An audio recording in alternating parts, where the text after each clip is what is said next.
Overcoming mental health challenges. Mental health is about the functionality of your brain and all that impacts it. In a nutshell, mental health includes your physiological and social well-being, and it encompasses your emotional health, your ability to name, address, and regulate your emotions. And there are a lot of factors that play a part in mental health, some of which you can't control, such as genetics, life experiences, family history, but you do have an influence over a wide portion of your mental health. Okay, so the ability to have influence over your mental health is key because your mental health matters quite a lot. So today I'm going to give you several things that you can do to boost your mental health, your agility, your resilience, keep your stress low, and a smile on your face. Stick around. GILD Coaching. More success, less stress. Today, you're going to learn how to boost your mental health, but before we get started, I want you to see if you're a subscriber here, and if not, click that subscribe button for me, okay? All right, first, mental health helps determine how you handle stress, okay? If you don't have positive mental health, then you have higher stress levels. If you have higher stress levels, it impacts every area of your life, including your physical health. Your stress level, a high stress level, can deplete your immune system so that you're more susceptible to viruses and diseases. We don't want that. So we want you to have positive mental health so that your stress is low. Caring for your mental health can lead to improved mood, reduced anxiety, clearer thinking, deeper relationships, and improved self-esteem and confidence. So nurturing your mental health can help you manage health conditions that are worsened by stress, like heart disease. It impacts everything about your life, including the way that you view the world and yourself, and also the way that you interact with yourself and others, and your ability to handle the things that life throws at you. And that's why building habits for better mental health make a huge difference in day-to-day life. So the habits you can sprinkle in and you can adopt over a long period of time. You're not going to see a huge change in a day or a week, but over 3 weeks, 2 months, you'll start to see different changes, and you'll notice, wow, my stress is really reducing. So if you're not really sure where to start, I'm going to give you 8 strategies that are proven to improve your mental health. So number 1, sleep. It is non-negotiable for physical health, but it's also essential in mental health. Researchers have found that people who averaged 6 hours of sleep or less were 2.5 times more likely to report mental distress than those who averaged 6 hours or more. So 6 is your magic number for minimum. Go over that. The quality of your sleep matters too. Disrupted sleep can contribute to mental health symptoms. So make sure that you get high quality sleep. Don't have caffeine in the late afternoon or evening. Try to wake up and go to sleep around the same time every day. Make sure that your bedroom is quiet, it's clutter free, it's relaxing, and aim to keep the temperature in your bedroom. Might sound cold to some of you, but aim to keep it somewhere in the mid to high 60s while you're sleeping. A cold temperature in your bedroom is proven to help you sleep more deeply. Healthy sleep habits can be harder to build on your own if you have a sleep disorder. So if you think that your sleeping issues might be a condition, then please see your doctor. Number 2, cut back on social media. Constantly consuming information about other people's lives or issues does not help. Spend a lot less time on TV as well. So to spend less time on social media, you can give yourself curfews or limits or set boundaries with technology. Maybe keep your phone in a drawer outside your bedroom while you're sleeping. Make a list of alternate activities to replace your scrolling sessions. I've found a whole lot of people are addicted to social media. I used to be. There's actually a video here on GILD Coaching's channel where I just come clean and say, wait a minute, I was addicted to social media. So if that's you, like, look that up. I can help you just through my own realization of my own problem with it. You can also turn off notifications. You can delete social apps from your phone. That actually helps you because you can still go onto your social media, but you have to be sitting at a computer or something like that. And most people find that their usage reduces up to 90% if they just delete the app from their phone and make it only accessible during other times. They just don't go on anymore. It's really great. That helps to strengthen your mental acuity and your emotional resolve.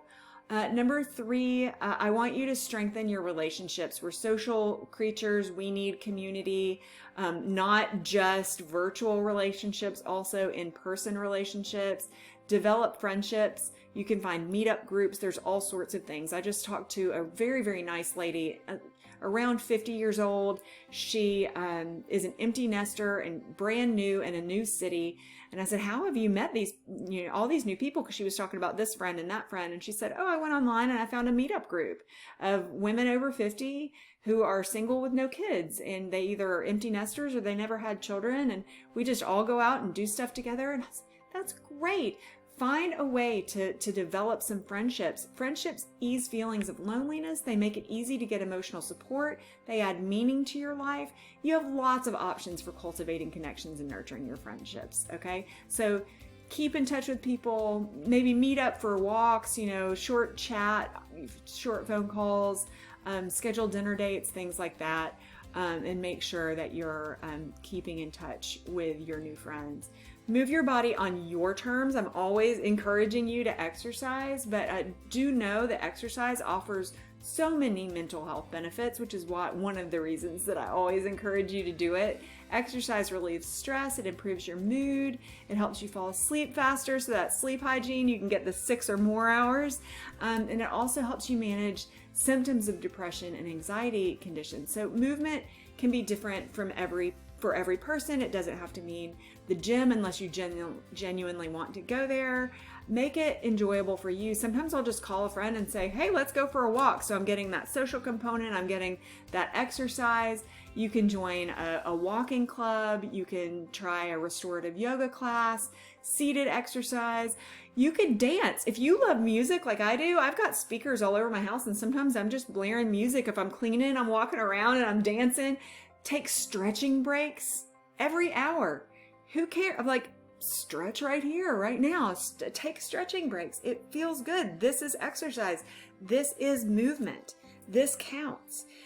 Gardening, other work in your backyard, that's also exercise. A weekend family hike or a walk along the beach or a walk down the sidewalk in your neighborhood. It doesn't have to be a vigorous workout to support mental wellness.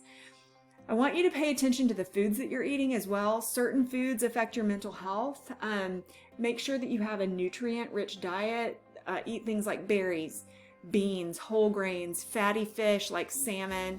It also helps to simply make sure that you're fueling your body every day with quality fuel, nuts, berries, things like that.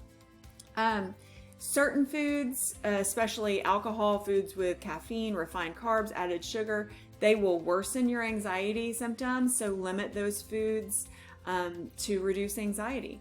Know when to take it easy. On difficult days, you might find it tough to do anything. So, okay, give yourself the day off. Create for yourself space and time and an awareness that allows you to kind of crawl out of that difficult day. Maybe do something. I know that doing something like making your bed or cleaning something helps to pull people out of a slump. Even though you might not feel like cleaning something right then, just really focusing on something and doing it well for 5 minutes gives your brain a boost so that you have higher confidence and it pulls you out. So just make sure that you're taking care of yourself though. If you normally cook and you just don't have it in you, go buy a prepared meal and it's going to be fine. And then make time for rest. This is different than sleep. Rest varies from person to person. It means giving your mind and your body the opportunity to unwind and restore. So for me, I like to take a salt bath almost every single night. I have a large garden tub that I can just soak in with rejuvenating salts, and I love that. I also love sitting in a hammock reading a book. I'm a yoga teacher. I love doing yoga.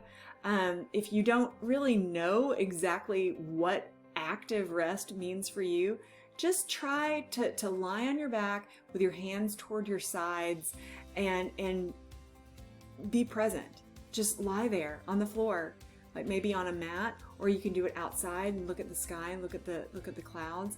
Just bring attention to what's around you, your physical body or your physical surroundings, and breathe and feel your body.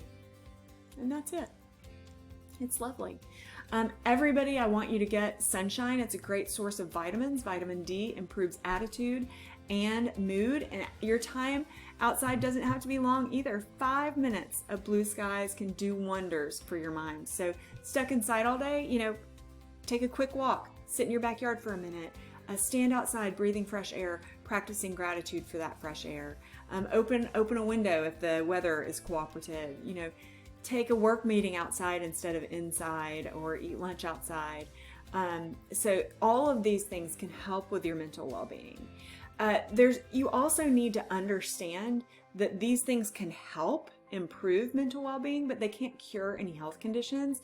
So making changes to your habits will improve things, but it may not solve things. So consider professional support at any time. You don't need to have depression or anxiety or any specific crippling mental health symptom to benefit from therapy and counseling. So reaching out becomes especially important if you've experienced trauma, or if you're feeling more upset or anxious or sad than usual, or agitated or irritable, angry, or if your motivation has just tanked, or if you've noticed changes in your appetite and your sleep patterns, or you're feeling stuck, or you're using other things like alcohol or drugs to help with whatever, with dealing with your stress, that's the right time to reach out to somebody. If you want somebody face-to-face in your area, you can call your insurance company and they can help you find somebody to talk to, or you can just do a quick Google search. I'm also happy to help you. If you want to email me, jane@gildcoaching.com, I can help you find somebody locally,